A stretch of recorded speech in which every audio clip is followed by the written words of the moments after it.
नमस्कार, स्वागत है आप सभी का डीडी न्यूज के इस खास बुलेटिन एक्सप्रेस 100 में, जहां हम लेकर आते हैं राजनीति, मनोरंजन, देश, दुनिया, खेल और व्यापार जगत की सभी खबरों को एक्सप्रेस अंदाज में। मैं हूं अश्विनी मिश्र। देखिए खबरें तेज रफ्तार से।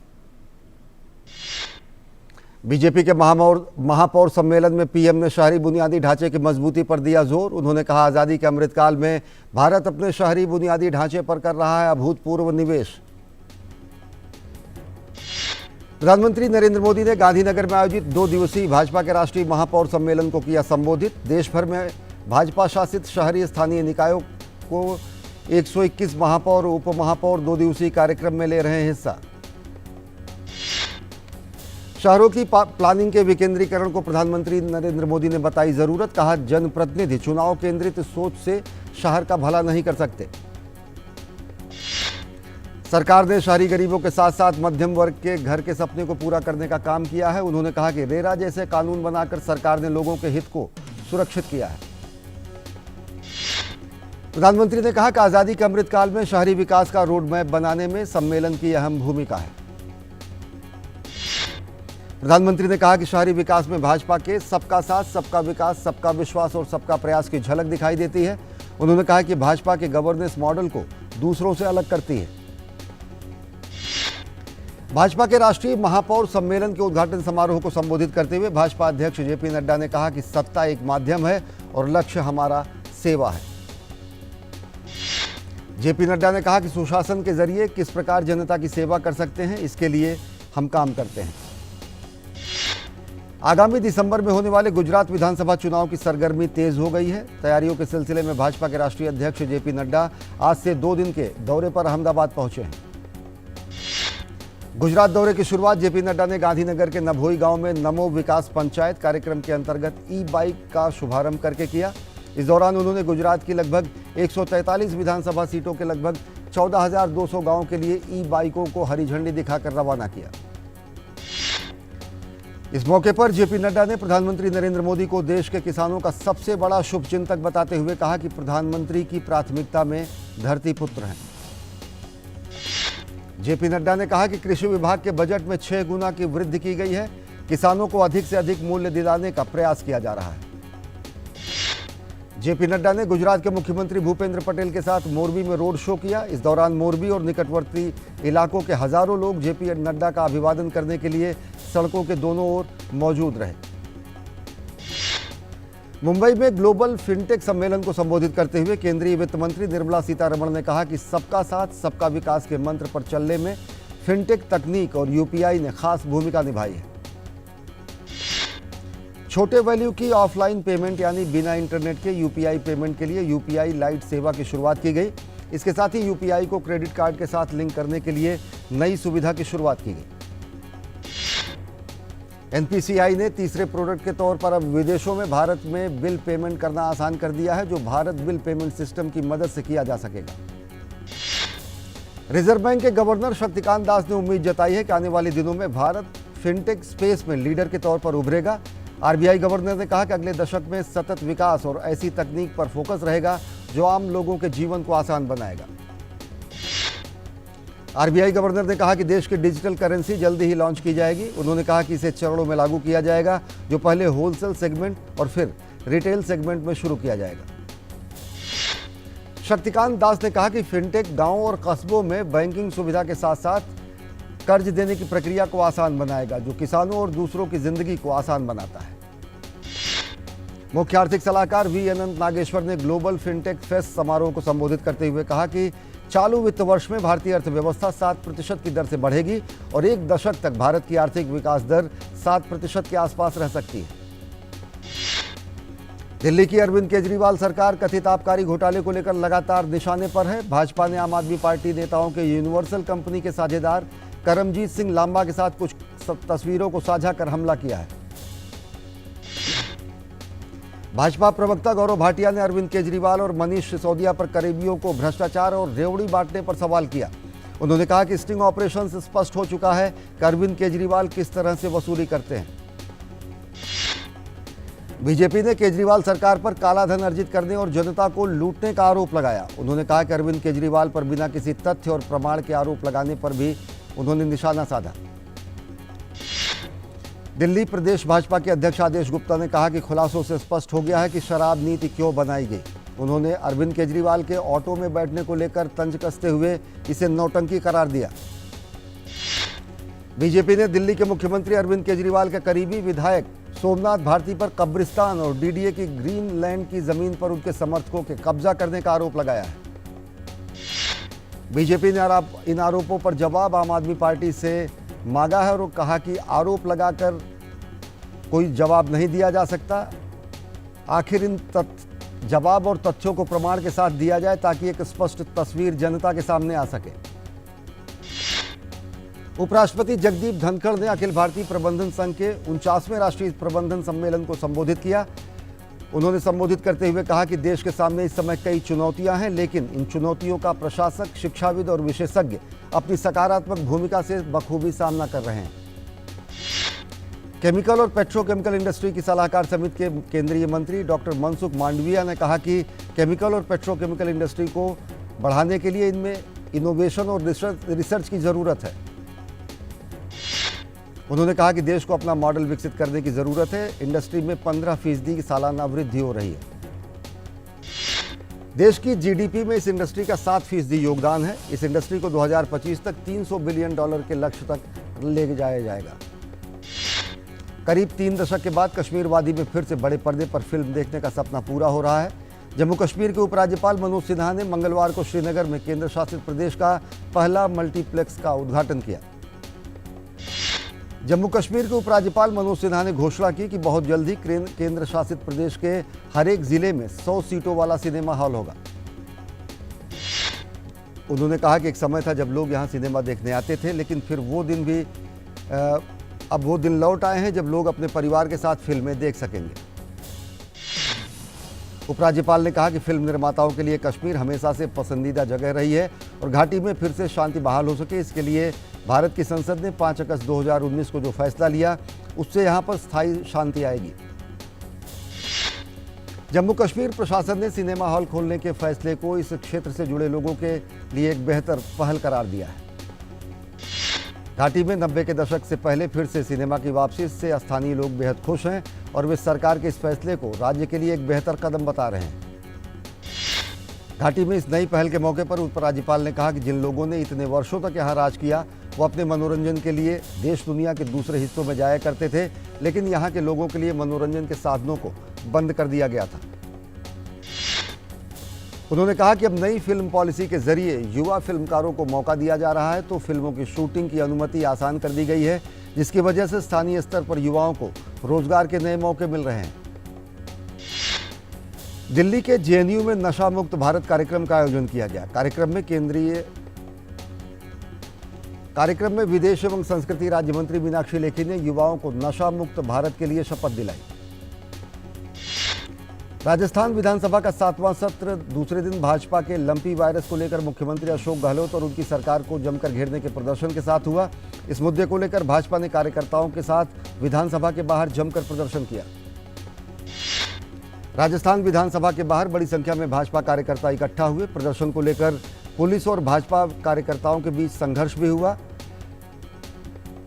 भाजपा ने गहलोत सरकार की कार्रवाई की तुलना 1966 के गौरक्षा आंदोलन से की।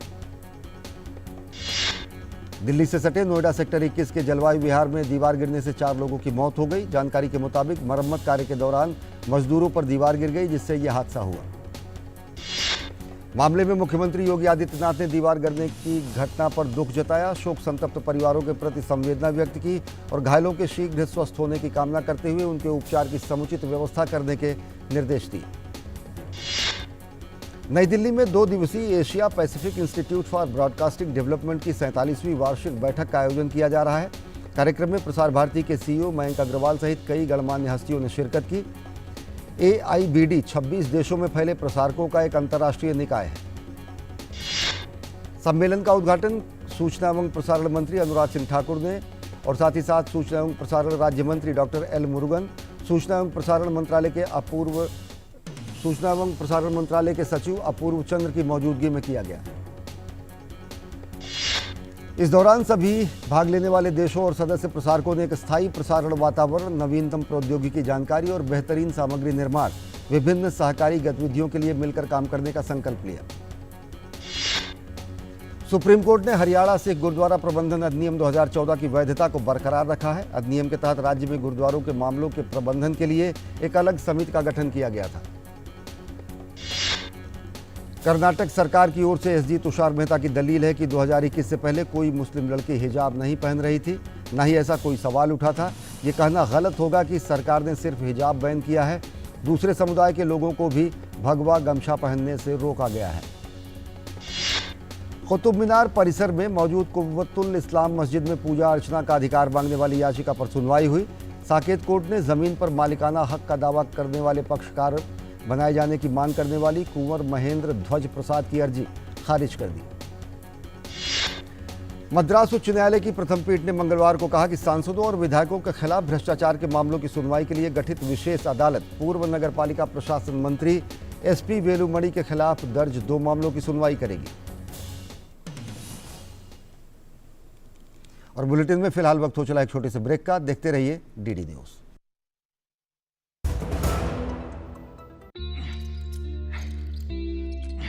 Got it. सोचिए, अगर असल जिंदगी में ऐसी हालत हो तो कितनी मुश्किलें होती हैं, लेकिन शुक्र है बैंकिंग के लिए नहीं। अगर आपकी उम्र 70 साल से अधिक हो या आप दिव्यांग हो तो बैंक आपको कुछ जरूरी बैंकिंग सुविधाएं घर बैठे बैठे दे सकता है। आरबीआई कहता है जानकार बनिए, सतर्क रहिए। Power Grid, a Maharatna PSU of Government of India, largest transmission utility of country, embarked on one such remarkable journey to establish one nation, one grid, one frequency, culminating into one electricity market. Power Grid, transmitting power, transforming lives.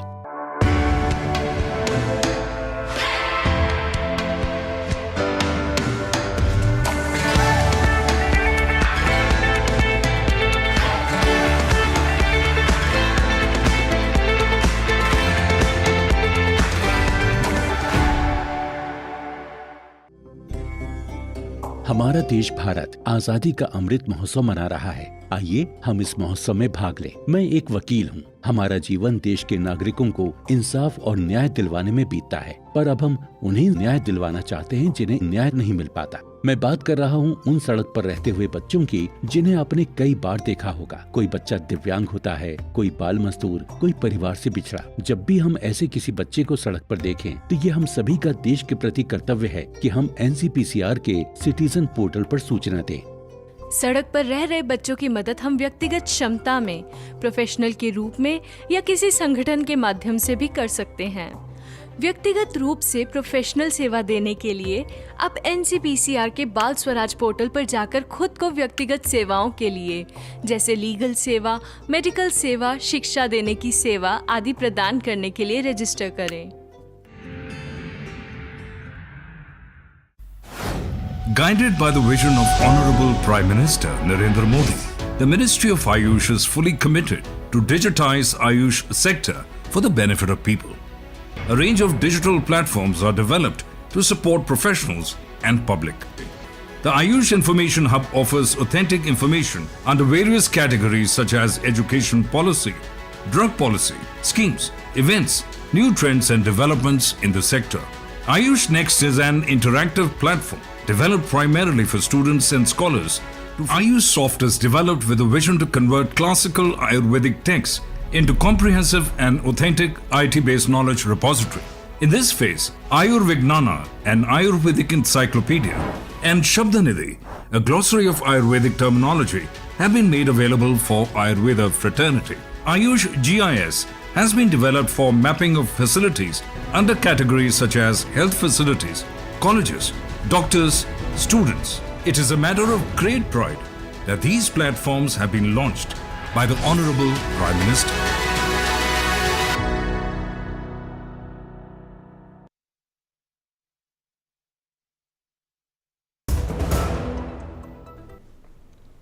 Break के बाद आप सभी का स्वागत है। देखते हैं खबरें कुछ तेज अंदाज में। वित्त मंत्री निर्मला सीतारमण ने फिक्की लीड्स 2022 में जलवायु परिवर्तन की चुनौतियों से निपटने के लिए विकासशील देशों द्वारा विकसित देशों की $100 अरब की प्रतिबद्धता पूरा नहीं करने पर अफसोस जताया है। उन्होंने कहा कि इस मामले में वैश्विक स्तर पर बात कम, सहयोग की ज्यादा जरूरत है। केंद्रीय कृषि एवं किसान कल्याण मंत्री नरेंद्र सिंह तोमर ने उद्योग मंडल फिक्की के कार्यक्रम में कहा कि सरकार लगातार किसानों तक नई तकनीक पहुंचाने का प्रयास कर रही है। विभिन्न कृषि तकनीकों के उपयोग से 2025 की खाद्य मांग को पूरा करने के लिए आवश्यक उत्पादन स्तर हासिल करने में मदद मिलेगी। आज घरेलू शेयर बाजार में उछाल देखा गया। सेंसेक्स 579 अंक की बढ़ोतरी के साथ 59,719 के अंक स्तर पर आ गया। वहीं निफ्टी 194 अंक के उछाल के साथ 17,816 पर बंद हुआ। शेयर बाजार में ऑटो, मेटल और आईटी समेत सभी सेक्टरों में तेजी देखी गई। सबसे अधिक तेजी निफ्टी हेल्थ केयर और निफ्टी फार्मा में देखने को मिली। निफ्टी कंज्यूमर ड्यूरेबल में 2.12% का उछाल आया। वहीं Shriram cement, Grasim, Nestle India और पावर ग्रिड और कोल इंडिया सर्वाधिक घाटे वाले शेयर रहे। विदेशी मुद्रा बाजार में रुपया डॉलर के मुकाबले 3 पैसे फिसलकर 79 रुपये 75 पैसे प्रति डॉलर पर बंद हुआ। दिल्ली के सर्राफा बाजार में सोना 24 रुपये की बढ़त के साथ 49,766 रुपये प्रति 10 ग्राम के स्तर पर पहुंच गया। इसके उलट चांदी 222 रुपये टूटकर 57,192 रुपये प्रति किलोग्राम पर आ गई। अंतर्राष्ट्रीय स्तर पर क्रूड ऑयल की कीमत करीब 0.55% की बढ़ोतरी के साथ $92.51 प्रति बैरल पर आ गई। वहीं West Texas intermediate crude oil की कीमतें 0.44% की बढ़ोतरी के साथ $86.17 प्रति बैरल पर आ गई। घरेलू स्तर पर आज पेट्रोल और डीजल के दाम में कोई बदलाव नहीं हुआ।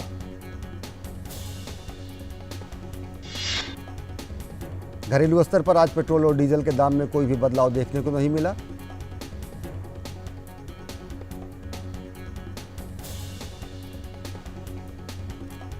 आरबीआई ने 10,000 करोड़ रुपए से अधिक जमा वाले शहरी सहकारी बैंकों को 1 अप्रैल 2023 तक एक मुख्य अनुपालन अधिकारी नियुक्त करने के लिए कहा। कॉर्पोरेट गवर्नेंस में सुधार के लिए आरबीआई ने एक कदम उठाया है। इंडिया इंक ने हाल ही में जारी भारत की राष्ट्रीय लॉजिस्टिक नीति का स्वागत किया है। ये पॉलिसी लागत में कमी, माल की बिना रुकावट आवाजाही और घरेलू तथा वैश्विक बाजार में भारतीय सामानों की प्रतिस्पर्धा में सुधार पर जोर देती है। राइडिंग की सेवा देने वाली प्रमुख ऐप उबर ने पिछले हफ्ते अपने आंतरिक सिस्टम पर साइबर हमले के मामले में कुख्यात लैप्सस हैकिंग समूह को दोषी ठहराया है। संयुक्त राष्ट्र महासभा का अधिवेशन मंगलवार को शुरू हुआ। वैश्विक नेताओं की यूक्रेन युद्ध, जलवायु परिवर्तन और परमाणु निरस्त्रीकरण जैसे मुद्दों पर सत्र के दौरान ये छाए रहने की उम्मीद है।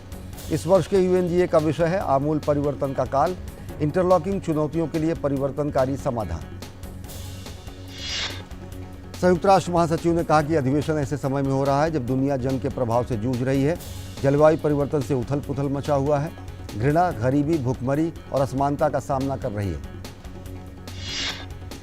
77वें सत्र को संबोधित करते हुए यूएन प्रमुख ने अमीर देशों से जीवाश्म ईंधन कंपनियों पर कर लगाकर जलवायु परिवर्तन से होने वाले नुकसान की भरपाई के उपयोग की बात कही। ईरान में पुलिस हिरासत में हुई एक महिला की मौत से देशव्यापी आंदोलन भड़क उठा है। मानवाधिकार समूह का कहना है कि सोमवार को कुर्दिस्तान प्रांत में हो रहे प्रदर्शन के चौथे दिन पुलिस ने फायरिंग की, जिसमें 5 लोगों की मौत हो गई। मानवाधिकार आयोग के कार्यवाहक आयुक्त ने मंगलवार को ईरान में पुलिस हिरासत में एक महिला की मौत की निष्पक्ष जांच का आदेश दिया है। देश की नैतिकता पुलिस द्वारा गिरफ्तार किए जाने के बाद महिला कोमा में चली गई थी। पश्चिमी मैक्सिको में 2 विनाशकारी भूकंपों की बरसी पर प्रशांत महासागर तट क्षेत्र पर 7.6 की तीव्रता वाला भूकंप आया। भूकंप में एक व्यक्ति की मौत हो गई जबकि कई इमारतों को नुकसान पहुंचा है। US Pacific tsunami warning centre ने मैक्सिको के तट के कुछ हिस्सों के लिए सुनामी की चेतावनी जारी करते हुए कहा कि लहरें ज्वार के स्तर से 3 से 9 फीट ऊपर तक पहुंच सकती हैं। अमेरिका के प्यूर्टो रिको में तूफान फियोना तबाही मचा रहा है। तूफान में फंसे सैकड़ों लोगों को नेशनल गार्ड के सैनिकों ने सुरक्षित स्थान पर पहुंचाया। तूफान के कारण बिजली आपूर्ति बाधित हुई। अमेरिका में प्रशासन ने बिजली की पूर्ण बहाली में कुछ दिनों का समय लगने की चेतावनी जारी की है। मौसम विभाग ने प्यूर्टो रिको पश्चिमी तट पर भारी बारिश की आशंका जताई है। अमेरिका के प्यूर्टो रिको में अधिकांश नदियां उफान पर हैं। तूफान को श्रेणी 3 या उच्चतर स्तर का एक बड़ा तूफान बनने का अनुमान है। मानसून में हुई भारी बारिश पाकिस्तान पर आफत बनकर टूटी है। बाढ़ ने लाखों लोगों को बेघर कर दिया है। इमारतों, पुलों और सड़कों को बड़ा नुकसान पहुंचा है। देश के बड़े हिस्से में पानी भर गया है।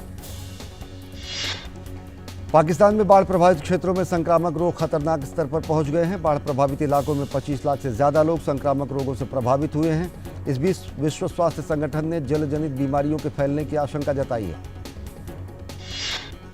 इटली में 25 सितंबर को होने जा रहे चुनाव में ब्रदर्स ऑफ इटली की नेता जॉर्जिया मेलोनी के पक्ष में जनादेश मिलने की भविष्यवाणी की जा रही है। अनुमानों की अगर बात माने तो अपने राष्ट्रवादी एजेंडे की वजह से दक्षिणपंथी गठबंधन को भारी बढ़त मिल सकती है। चुनाव पूर्व सर्वेक्षण के अनुसार जॉर्जिया के पक्ष में मत प्रतिशत बढ़कर 46% तक पहुंच गया है। अनुमानों में डेमोक्रेटिक पार्टी का गठबंधन 28% वोटों के साथ दूसरे नंबर पर है। दोनों दलों के बीच 8% वोटों का अंतर है। म्यांमार में एक बौद्ध मठ के स्कूल पर सेना ने हेलीकॉप्टरों से गोलीबारी की। इसके बाद सेना ने गांव में घुसकर फायरिंग भी की। 7 बच्चों सहित 13 लोगों की मौत हो गई, 17 बच्चे घायल भी हुए हैं। म्यांमार की सेना का कहना है कि स्कूल पर कार्रवाई इस कारण हुई क्योंकि विद्रोही सैन्य बलों द्वारा हमला करने के लिए इस स्कूल का इस्तेमाल कर रहे थे। विद्रोही मठ में छिपे हुए थे। रूस यूक्रेन युद्ध के बीच रूस समर्थित अलगाववादियों द्वारा यूक्रेनी क्षेत्रों में जनमत सर्वेक्षण की आहट से हंगामा मच गया है।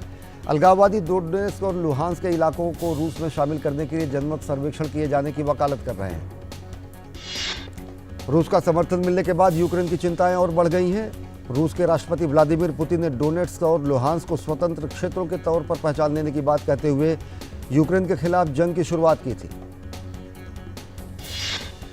जनमत सर्वेक्षण को रूस द्वारा समर्थन स्पष्ट रूप से नजर आ रहा है। रूसी विदेश मंत्री ने कहा कि लोगों को अपनी तकदीर का खुद फैसला करने का अधिकार है। रूस यूक्रेन युद्ध की आग में लगातार हमले बढ़ रहे हैं। कई मोर्चों पर यूक्रेनी सेना द्वारा अपने बलों को पीछे खदेड़े जाने के बावजूद रूस युद्ध में पूरी तैयारी के साथ आगे बढ़ने पर ध्यान दे रहा है। रूस के राष्ट्रपति व्लादिमीर पुतिन ने अपने देश के रक्षा उद्योग से जुड़े लोगों से मुलाकात करके सैन्य साजो सामान की निर्बाध आपूर्ति पर जोर दिया। उन्होंने कहा कि यूक्रेन युद्ध के दौरान रूस के हथियार बहुत प्रभावी सिद्ध हो रहे हैं। कई मोर्चों पर मिली कामयाबी के बाद यूक्रेन के हौसले भी बुलंद हैं। यूक्रेन के राष्ट्रपति वोलोदिमीर जेलेंस्की ने कहा कि अब रूसी सैनिकों के सामने भागने या फिर हथियार डालने के अलावा कोई विकल्प नहीं बचा है। तुर्की के राष्ट्रपति रजब तैयब अर्दगान ने एक साक्षात्कार के दौरान कहा कि रूसी राष्ट्रपति व्लादिमीर पुतिन यूक्रेन संकट को जल्दी खत्म करना चाहते हैं। ध्यान रहे कि रूस यूक्रेन युद्ध के बीच दोनों देशों को वार्ता की मेज पर लाने में तुर्की सफल रहा था। युगांडा में जानलेवा इबोला वायरस का खतरा काफी बढ़ गया है। इबोला की वजह से एक मरीज की मौत की पुष्टि हुई है। वायरस के लक्षण पाए जाने के बाद उसे अस्पताल में भर्ती कराया गया, जहां उसने दम तोड़ दिया। आईसीसी ने क्रिकेट के नए नियमों को मंजूरी दी है। 1 अक्टूबर से लागू होंगे नए नियम। बल्लेबाज के कैच आउट होने पर नया बैटर स्ट्राइक पर आएगा। नए बल्लेबाज को टेस्ट और वनडे में स्ट्राइक में 2 मिनट का समय। भारतीय क्रिकेट टीम के उप कप्तान केएल राहुल को फॉर्म में वापसी की उम्मीद। उन्होंने कहा कि विश्व कप जीतने के लिए हर क्षेत्र में करनी होगी कड़ी मेहनत। भारतीय महिला क्रिकेटर स्मृति मंधाना की रैंकिंग में ऊंची छलांग। T20 अंतर्राष्ट्रीय में अपने करियर के सर्वश्रेष्ठ दूसरे जबकि वनडे में 7वें स्थान पर पहुंची। कप्तान हरमनप्रीत कौर एक दिवसीय मैच में 4 पायदान ऊपर 9वें स्थान पर पहुंची, जबकि ऑलराउंडर दीप्ति शर्मा एक स्थान के फायदे के साथ 32वें स्थान पर पहुंची। गुजरात में होने वाले नेशनल गेम्स के लिए टेबल टेनिस की प्रतियोगिता की आज से शुरुआत हो गई। ये प्रतियोगिता 20 से 24 सितंबर तक सूरत के PDDU स्टेडियम में चलेगी। देश के शीर्ष टेनिस खिलाड़ी एक्शन में नजर आएंगे, जिसमें तमिलनाडु के शरद कमल, जी साथियान और दिल्ली की मनिका बत्रा शामिल हैं। खेल मंत्री अनुराग सिंह ठाकुर ने आज अमृतसर के गुरु नानक देव विश्वविद्यालय के वार्षिक खेल पुरस्कार वितरण समारोह में खिलाड़ियों को सम्मानित किया। भारत के युवा grand master Arjun Erigaisi Julius Baer cup शतरंज प्रतियोगिता के 8 दौर के बाद 17 अंकों के साथ शीर्ष स्थान पर पहुंच गए। एक अन्य भारतीय आर प्रज्ञानानंद 15 अंकों के साथ दूसरे स्थान पर हैं। प्रज्ञानानंद और मैग्नस कार्लसन के बीच 8वें दौर की बहुप्रतीक्षित बाजी ड्रॉ रही। अनुभवी शिव थापा और लवलीना बोर्गोहेन अगले महीने एशियाई मुक्केबाजी चैंपियनशिप में भारतीय पुरुष और महिला टीम की चुनौती की अगुवाई करेंगी। प्रतियोगिता का आयोजन जॉर्डन में 30 अक्टूबर से 12 नवंबर तक होगा। एशियाई खेलों में पदक विजेता एमआर पूवम्मा को पिछले साल डोप परीक्षण में विफल रहने के लिए राष्ट्रीय डोपिंग रोधी एजेंसी द्वारा 3 महीने का प्रतिबंध लगा दिया गया है।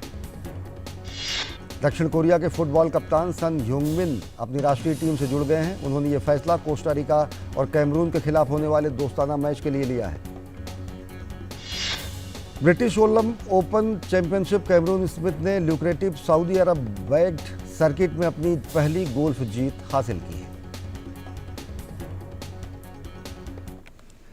और एक्सप्रेस न्यूज में फिलहाल इतना ही। देश और दुनिया की ताज़ा तरीन